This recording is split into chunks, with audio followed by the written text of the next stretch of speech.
പെരിയ കേസിലെ വിധി സിപിഎമ്മിന്റെ കൊലപാതക രാഷ്ട്രീയത്തിനേറ്റ തിരിച്ചടിയെന്ന് വി.ഡി. സതീശൻ. പാർട്ടിക്ക് ബന്ധമില്ലെന്ന് പറഞ്ഞ കേസിലാണ് ഇപ്പോൾ സിപിഎം നേതാക്കൾ ശിക്ഷിക്കപ്പെട്ടിരിക്കുന്നത്. കടുത്ത ശിക്ഷയാണ് പ്രതികൾക്ക് ലഭിച്ചത്. പാർട്ടി കൊല നടത്തുന്നു, പ്രതികളെ സംരക്ഷിക്കുന്നു, കേസ് നടത്തുന്നു. ഇതാണ് ഇപ്പോൾ സംഭവിക്കുന്നതെന്നും വി.ഡി. സതീശൻ വ്യക്തമാക്കി.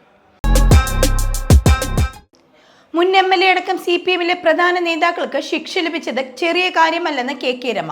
കൊലവാൾ താഴെ വയ്ക്കാൻ സിപിഎം എന്നാണ് തയ്യാറാവുകയെന്നും കെ രമ ചോദിച്ചു. പെരിയ ഇരട്ടക്കൊലക്കേസിൽ പ്രതികൾക്ക് ശിക്ഷ വിധിച്ചതിന് പിന്നാലെയാണ് കെ രമയുടെ ഈ പ്രതികരണം. സിപിഎം മലപ്പുറം ജില്ലാ സെക്രട്ടറിയായി വി.പി. അനിലിനെ തിരഞ്ഞെടുത്തു. ജില്ലാ സെക്രട്ടേറിയറ്റ് അംഗവും ജില്ലാ സ്പോർട്സ് കൗൺസിൽ പ്രസിഡന്റും പെരിന്തൽമണ്ണ EMS സഹകരണ ആശുപത്രി ചെയർമാനുമാണ് അദ്ദേഹം. SFI, DYFI ഭാരവാഹിയായും അനിൽ പ്രവർത്തിച്ചിട്ടുണ്ട്. ക്ഷേത്രത്തിലെ മേൽവസ്ത്ര വിവാദത്തിൽ മുഖ്യമന്ത്രിക്ക് അഭിപ്രായം പറയാൻ സ്വാതന്ത്ര്യമുണ്ടെന്ന് വെള്ളാപ്പള്ളി നടേശൻ. ഒരു കാലത്ത് പലർക്കും വഴി നടക്കാൻ സ്വാതന്ത്ര്യം ഉണ്ടായിരുന്നില്ല. അത് മാറിയതുപോലെ കാലത്തിനനുസരിച്ച് പലതും മാറുമെന്നും വെള്ളാപ്പള്ളി നടേശൻ വ്യക്തമാക്കി.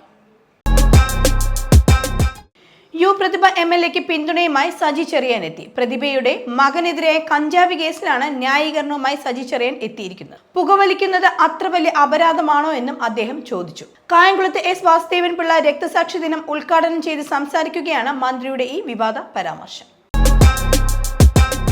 സനാതനധർമ്മം ഹിന്ദുമതത്തിന്റെ കുത്തകയല്ലെന്ന് ശിവഗിരി മഠാധിപതി സ്വാമി സച്ചിദാനന്ദ. സനാതനധർമ്മം ഹിന്ദുമതത്തിന്റെ കുത്തകയല്ലെന്ന് ശിവഗിരി മഠാധിപതി സ്വാമി സച്ചിദാനന്ദ. സനാതനധർമ്മം സാർവത്രികമാണ്. ശ്രീനാരായണ ഗുരുവിന്റെ ദർശനങ്ങളിൽ അത് അടങ്ങിയിട്ടുണ്ടെന്നും സച്ചിദാനന്ദ വ്യക്തമാക്കി. കാർട്ടൂണിസ്റ്റ് ജോർജ് കുമ്പനാട് അന്തരിച്ചു. 94 വയസ്സായിരുന്നു. വാർദ്ധക്യ സഹജമായ അസുഖങ്ങളെ തുടർന്ന് തിരുവല്ലയിലെ മാർത്തോമ ഫെലോഷിപ്പ് ആശുപത്രിയിൽ ചികിത്സയിലായിരുന്നു. ഉപ്പായി മാപ്പിള എന്ന കാർട്ടൂൺ കഥാപാത്രത്തിന്റെ സൃഷ്ടാവാണ് അദ്ദേഹം.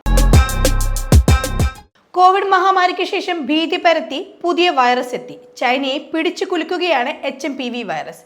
ഹ്യൂമൻ മെറ്റോനിമോ വൈറസ് ആണ് ഇപ്പോൾ ചൈനയിൽ പടർന്നിരിക്കുന്നത്. COVID-19 മഹാമാരി പൊട്ടിപ്പുറപ്പെട്ട സമയത്തുണ്ടായ ആശങ്കയ്ക്ക് സമാനമാണ് ഇത്തവണത്തെ ചൈനയിലെ സാഹചര്യവും.